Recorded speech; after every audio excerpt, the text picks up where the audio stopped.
I want you to think about sociological issues, debates and issues related, say, to this class. So race, gender, class, culture, national origin, sex. So we're going to talk about sociological issues related to this class, a wide range of issues. We're going to imagine that a more conservative person is teaching this class and that they have an agenda. And their agenda is to come in here and get people in this class to think a certain way, like they think about all these issues. And so they're going to walk into this room with certain assumptions. These are the kinds of things that they read and that they watch solely.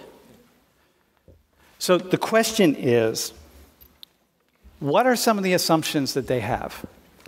And this is the first page. You're going to start here. Just what are some of the assumptions? Just help us think together as a class. And you all should, before one of you starts, you all should start thinking about this, right? What are some of the assumptions? Going on to immigration, I think that someone with that considers himself more conservative will be strongly against illegal immigration.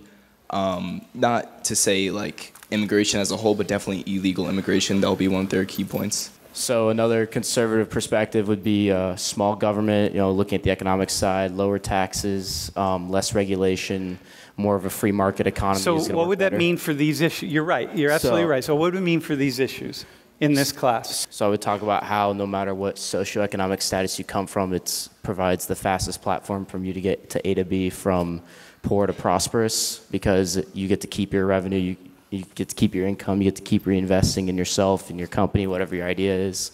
And that's kind of the conservative way to tackle that problem versus the government just dealing with it. Maybe like when it comes to class, that could be like less social programs such as like food stamps and welfare, and that could affect different people very differently. So those are larger government programs that will increase taxes but give out to lower class. And we should have them? We should not have them? Well, from a right kind of viewpoint, that is typically unpopular. So it's going to be unpopular. So for this person, if you're going to have a small government, that means you can't have lots of government handouts to anybody, right? So this is really essential. And so we're going to start cutting all these kinds of government programs.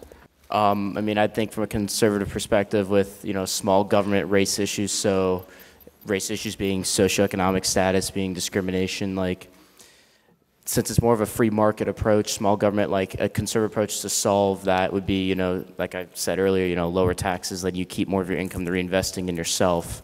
And it would be a more, personally dealt with problem versus the government trying to fix it for you. And that would be the conservative approach, to just be, you putting in effort and you finding something that works, and then you keep what you make. Okay, awesome. So here it is. Ready? Y'all are doing great. So here, if you're going to have a small government and you have problems with race or gender or something like that, then you solve it on your own. Don't come to the government and make a big government. And then what I hear you saying is start passing laws and all sorts of things, and the government's going to come in and fix it all, because you don't want that. It's not in anyone's interest. Okay.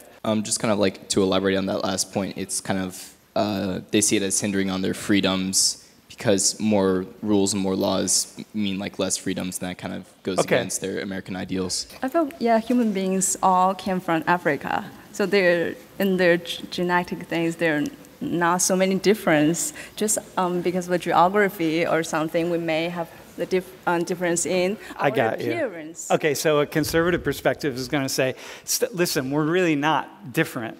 We're the same. Stop making us stop talking about all of our differences and start talking about our similarities. Because in the end, that's a great deal of what it is. Issues such as race and gender aren't always the main concern. The main concern, even the way they were describing them, come from a more economic perspective, even the way they were, using small government, those type of things to describe it. So that's the main concern. So they're saying I think that would be a more conservative thing to say that is the main concern, and then to flip it, the liberal side would be more that they are really big issues. Yes, so from a conservative perspective, I would expect to learn that you work for what you want, So basically, we're all given the opportunity to work. We're all given the opportunity to go out there. Is how you use it. So it's not our problem because you get to go to college. You get to do these things. So it's up to you.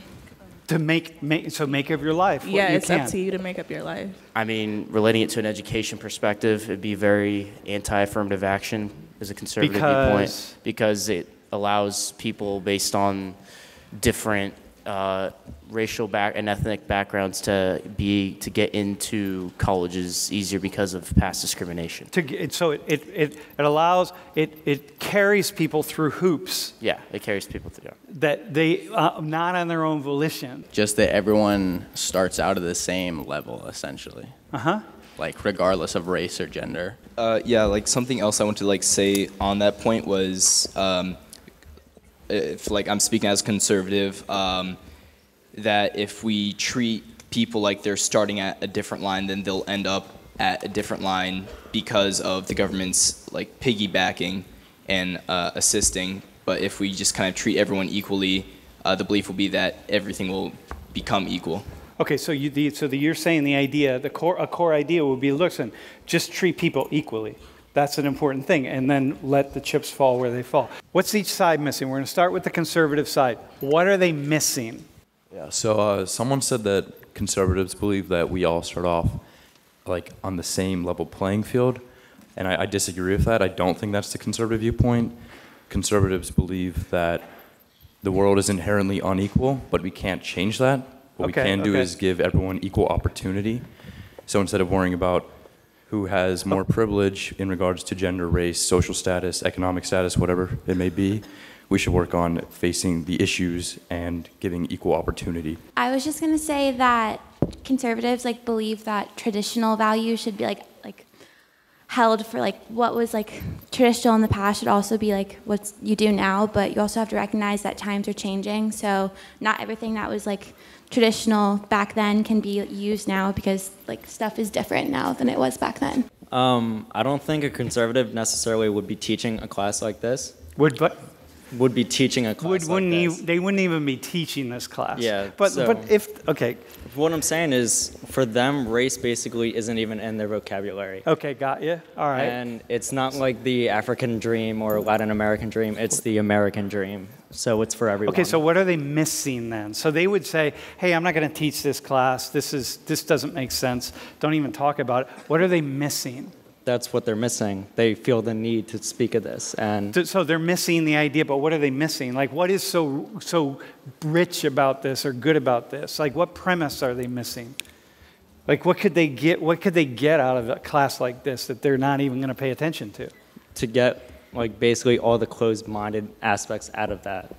Meaning, well, what are they though? What are those? Meaning that people are treated closed-minded is a judgment. So go ahead. Meaning people are treated unequally here. Okay. A conservative would say that everyone's equal with equal opportunities here in the United States. Okay. So all right, dudes. All right. Cool. I got that. What else? What else would conservatives be missing by not teaching this class? So I would say that conservatives, they tend to be wealthy white people or men. And, they don't really get the experience of knowing what it means or what it feels like to be disadvantaged and not have an experience where, once you start at, a figurative starting line. Okay. And they know that, you're born different and you're born disadvantaged. But saying that because you have equal opportunities, you're able to succeed equally, right? Okay. But they're missing the idea of knowing that, there are actual limitations for you to be successful, even if you have seemingly the same opportunities. You have the sense that most people who embrace a conservative perspective are wealthier and tend to be white, right. which is not true. Mm-hmm. Okay, but I'm saying mostly, not it's not an absolute, but I'm saying most of the time. I wouldn't even say most of the time because that doesn't explain Donald Trump voters, but nonetheless, right? But nonetheless, I get the perspective, right? That's a perception. But what you're saying, and what you're saying is really very much on point, is that what conservatives are missing is some kind of experience. It seems to me some kind of experience of of disadvantage, right? Barriers and things that are happening, like understanding of what those are. Yeah, right? and you could also say that most people who are privileged, like the privilege is invisible to them. Yeah, so like, you don't really notice it, that you're privileged in a certain way. Yep. So if you're like a conservative that, goes through life and, knowing that you face adversities and you like succeed after them, you're then like more likely to be like, oh, because you're black before you're Latino, because you're Asian, if you're going through this, you're able to succeed too because you can overcome. I found it interesting that you zeroed in on a critique. You were able, the class by and large, and it may just be who we chose and who spoke up, but the class by and large was able to zero in on a critique of conservatism, the core ideas of conservatism, much more quickly and much more succinctly than the core ideas of liberalism. And I think it's because most people in here lean toward a more liberal perspective because you're college students for whatever reason, right? So let me